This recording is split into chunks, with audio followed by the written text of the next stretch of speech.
Vous êtes sur RTL. Dans moins de 2 heures.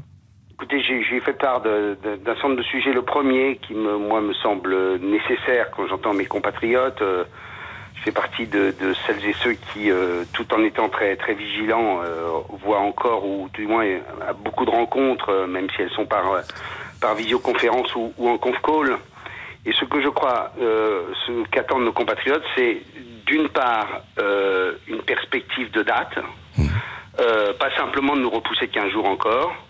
Je crois que nos compatriotes souhaitent en quelque sorte se dire que il y a au bout de ce chemin de croix une sortie, et je pense que le président de la République doit, bien entendu, on sait qu'il y a toute une série d'éléments qu'on ne maîtrise pas, mais avec tous ces éléments, au moins dire si le confinement marche bien, le déconfinement pourra commencer autour de cette date. C'est-à-dire une date, voilà, qui annonce une perspective de déconfinement. Qui permet de rendre supportable le confinement. C'est aussi ça. Parce que ce que j'ai dit au Premier ministre, c'est que je pense qu'à un moment, nos compatriotes finiront par ne plus supporter le confinement et ce que ça peut représenter. Quand moi, en Normandie, je suis dans mon jardin et que je viens de faire un match de foot avec les enfants, tout va bien. Mais c'est pas le cas pour tout le monde, loin s'en faut. La deuxième chose que je crois utile, c'est que nous puissions avoir des schémas, là aussi avec toutes les incertitudes, les inconnus, mais des schémas de ce que peut représenter le déconfinement. Dire voilà quelles sont les hypothèses sur lesquelles on travaille. Pourquoi ? Parce que quand vous êtes acteur économique, quand vous êtes acteur culturel, j'entendais votre journal avec le sport, quand vous êtes acteur du monde sportif, on a besoin de savoir à partir de quand on aura un peu de liberté de circulation, qu'on pourra à nouveau avoir des réunions en groupe, collectives. Pour le monde économique, à partir de quand on pourra réellement réengager l'ensemble de l'entreprise. Et donc, tous ces sujets-là méritent d'être anticipés. Et je ne vois pas pourquoi on ne peut pas dire à la fois aux Français, il faut être confiné, il faut respecter scrupuleusement les consignes et les règles, et en même temps, parce que ce sont des adultes et sont des gens responsables, leur dire, voilà un peu les hypothèses sur lesquelles on travaille. On a suffisamment reproché au gouvernement son absence d'anticipation sur la crise pour ne pas le refaire au moment du déconfinement. Y compris en envisageant une reprise du travail pour certaines professions, celles qui n'ont pas accès et un contact avec le public, comme ça va se faire en Espagne par exemple. Oui, mais j'ai eu aussi l'occasion de dire au Premier ministre qu'il y avait pour cela une condition sine qua non. Moi, j'ai beaucoup discuté avec les acteurs économiques parce qu'il s'agit d'une compétence importante de la région. Ils vous disent tous, si on n'a pas de masque et si on n'a pas de gel hydroalcoolique, bon, le gel, maintenant, ça y est, je crois qu'il n'y a plus de pénurie là-dessus, mais si on n'a pas de masque, on est en conscience incapable de pouvoir proposer à nos collaborateurs de reprendre. Prenez le secteur du bâtiment. Comment voulez-vous mettre 4 ou 5 salariés dans une camionnette ou un véhicule pour aller bosser ? Quand vous êtes dans l'industrie, même si vous faites évoluer vos process, il y a certains éléments dans lesquels certaines constructions ou fabrications, vous avez une proximité qui est absolument impérative. Et donc pour cela, ce qui est évident... Et pourtant ça a été fait en Espagne, c'est fait en Espagne depuis ce matin. Oui, bah écoutez, tant mieux pour eux. Ce que je sais, c'est que derrière ça, il y a des organisations à mettre en place.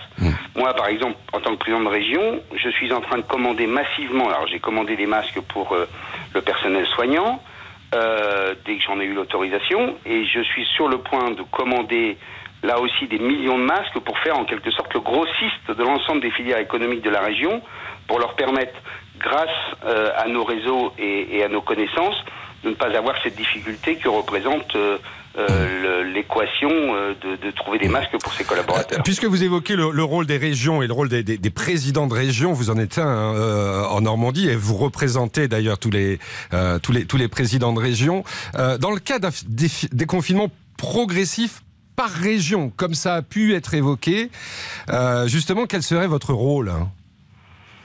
Il est, vous savez, nous, moi je m'imagine en facilitateur. Lorsque j'ai décidé d'acheter des masques pour le personnel soignant, je l'ai fait pour me rendre utile.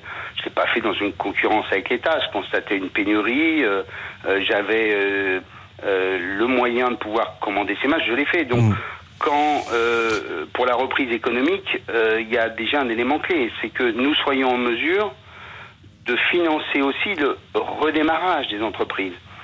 Très clairement, pour celles et ceux qui vont avoir à supporter 2 mois ou 3 mois d'inactivité, elles vont avoir des trésoreries et des fonds de roulement qui vont être extrêmement faibles. Et là, on a un rôle à jouer, permettre de refinancer l'économie, leur permettre de repartir. Puisque vous avez abordé cette question, je voudrais avoir votre avis, Hervé Morin, sur la polémique qui monte autour de la phrase de Geoffroy Roux de Bézieux, le président du MONEF, sur le thème « Il va falloir poser la question du temps de travail, des jours fériés, des congés payés », et la secrétaire d'État à l'économie, Agnès Pannier-Runacher, qui d'ailleurs va dans le même sens, en disant qu'il va falloir travailler plus. Est-ce que vous êtes d'accord, ou est-ce que, comme le patron de la CFDT, vous trouvez qu'aujourd'hui c'est indécent ? Écoutez, moi, en tant que patron de région, j'ai indiqué aux collaborateurs qu'il y aurait un certain nombre de jours de congés qui seraient pris sur le mois d'avril. Bon, très bien, ça c'est une chose. Mais dire à nos compatriotes qu'après avoir vécu le calvaire qu'ils vivent tous, pour certains avoir réellement travaillé et avoir largement fait fonctionner ce qui pouvait fonctionner. Prenons les collaborateurs de la région. J'ai 1000 collaborateurs qui sont en télétravail tous les jours et qui nous permettent de prendre les décisions et de faire en sorte qu'elles soient mises en œuvre. Dire à nos compatriotes, écoutez, voilà, vous venez de vivre un calvaire, vous avez eu éventuellement des baisses de rémunération liées au chômage partiel, et puis, écoutez, on va vous proposer une punition supplémentaire. Je trouve ça assez ahurissant. Je pense qu'on a besoin de cohésion sociale. Je pense qu'on a besoin d'unité plus que jamais, parce qu'on voit bien que les risques de fragmentation sont encore plus grands. Et l'idée à cela de dire on va bosser 60 heures par semaine comme on nous l'indique ou supprimer je ne sais quoi sur tel ou tel dispositif ou avantage social acquis depuis longtemps, ça me semble très curieux. Autre question, Hervé Morin, président de la région Normandie. Quelle est la situation ce soir dans les EHPAD de Normandie ? Écoutez, pour moi, ça fait partie des sujets que j'ai évoqués avec le Premier ministre hier. Si je puis dire, on est aujourd'hui sur un plateau dans les hôpitaux. On commence même à voir, quand on prend la Normandie, qui est une des régions les moins touchées, une réduction du nombre de personnes qui sont en réanimation. Mais j'ai dit au Premier ministre, la deuxième vague est la vague qui va être d'une violence absolument considérable, c'est celle qui est en train de toucher nos EHPAD. 5140 décès depuis le 1er mars dans les EHPAD. Je vais vous dire, je pense que ce chiffre est largement sous-évalué. Pour une raison très simple, c'est que les taux de mortalité sont considérables dès lors que le coronavirus rentre dans un EHPAD. En Normandie, on avait, pour vous donner une idée, on avait moins de 10 EHPAD de mémoire touchés il y a une dizaine de jours. On en a une centaine aujourd'hui touchés sur 360 ou 370. Ça monte chaque jour. Comment vous expliquez d'ailleurs ce qui s'est passé malgré les mesures qui ont été prises très vite dans les EHPAD ? Oui, mais ces mesures, en vérité, si on avait voulu autant que possible éviter la catastrophe vers laquelle on va, il fallait tester systématiquement et massivement tout le monde et faire en sorte que tout le monde puisse porter des masques. Alors c'était loin d'être le cas. On en revient au problème. Derrière ça, il n'y a pas simplement des personnes âgées qui décèdent. Il y a aussi pour les familles quelque chose d'extrêmement violent, c'est-à-dire votre père, votre mère, votre grand-père, votre grand-mère que vous ne pouvez pas... à qui vous ne pouvez pas dire au revoir, qui ne peut pas être toiletté, soigné, du moins habillé comme il le souhaitait pour son inhumation. Voilà, c'est pour sa mise en bière. Tout cela est extrêmement difficile à vivre pour les familles et on assiste là à quelque chose de très violent, je crois.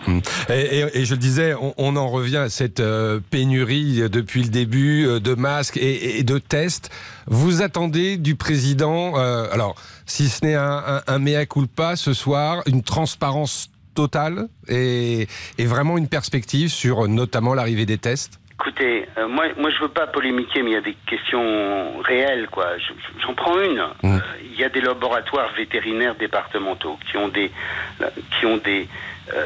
niveaux de technologie leur permettant très largement de faire des tests pour le coronavirus. Les présidents de département ont proposé ça au gouvernement pendant des semaines. Pendant des semaines, ça leur a été refusé. On aurait pu faire 300 ou 350 000 tests par semaine. Pourquoi on ne l'a pas fait? Allez savoir. Pourquoi on n'a pas commandé les réactifs en volume suffisant? Vous savez, moi j'ai vécu H1N1, j'étais au gouvernement et en tant que ministre de la Défense, j'étais le matin, ou presque tous les matins, autour de Nicolas Sarkozy pour anticiper l'arrivée de ce virus. Et je me souviens toujours ce que disait Nicolas Sarkozy, parce que, bien entendu, on a eu ses reproches, mais ils en font trop. Et Nicolas Sarkozy disait toujours à Roselyne Bachelot quelque chose de simple. Il disait, écoute Roselyne, tout ce qu'on fait, laisse-les parler. Parce qu'on n'en fera jamais assez si le virus arrive. Et nos compatriotes ne nous le pardonneront jamais. Et je pense que la bonne méthode, quand on est face à ce risque, c'est d'anticiper au maximum et d'anticiper avant que, bien entendu, tous les pays ne soient frappés et qu'ensuite on ait les pires difficultés pour se fournir. Merci Hervé Morin d'être intervenu ce soir en direct sur RTL, président de la région Normandie, comme vous le disiez, ancien ministre de la Défense, également président du nouveau centre Les Centristes. On va marquer une courte pause, rappeler l'actualité avec Dominique Tenza, reprendre des nouvelles du ciel et ensuite accueillir Natacha Polony qui va nous dire qu'il y a quand même une grosse différence entre la politique et la com, la communication. À tout de suite. RTL Soir.